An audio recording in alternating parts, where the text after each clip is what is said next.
Welcome to Screening Room. I'm Robert Gardner.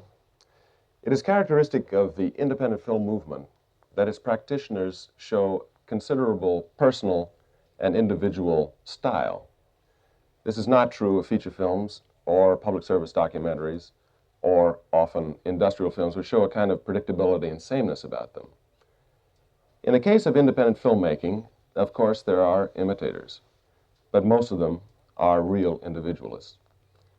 One who qualifies as a complete individual and with a very great and unique personal vision is our guest for this program, Bruce Baillie. He's not here yet, but he will be here soon.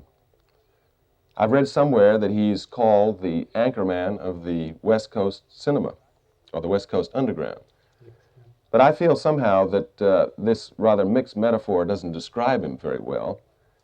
And so I've asked my other guest, Professor Gerald O'Grady from Buffalo, who's at really the center of a storm of film activity in Buffalo, to come and we'll talk about Bruce and we'll try to understand this man and understand his film.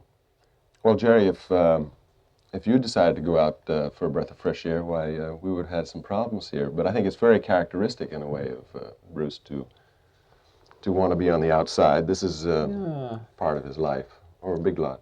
I think he, of course, literally, he does want to be in the outside, and even now lives outside in a tent.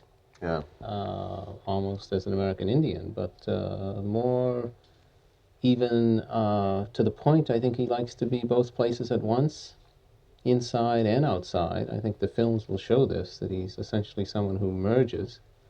And at the same time, he wants to be nowhere, which is, I think, a very strong drive. That's very hard. Maybe this is nowhere, and that's why he's nowhere coming. Let's hope. You told me that he was born in South Dakota, I think. He was born in South Dakota. His father was an art teacher.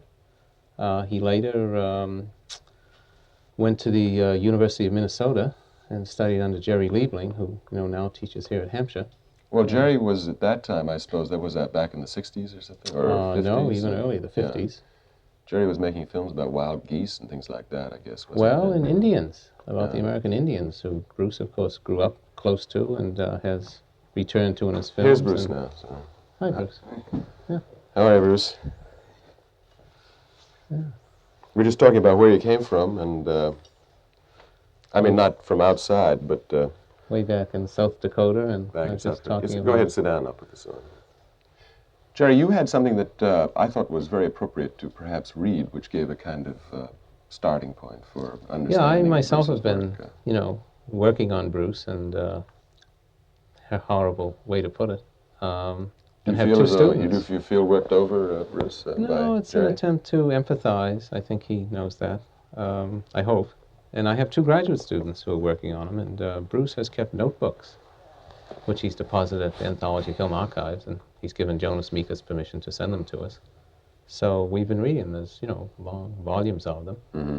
And so what I would like to do is read a short statement he himself made. He says, "There were ages of faith when men made connections between themselves and the place in which they lived, the plants they cultivated, the fuel they used for warmth, their beasts and their ancestors.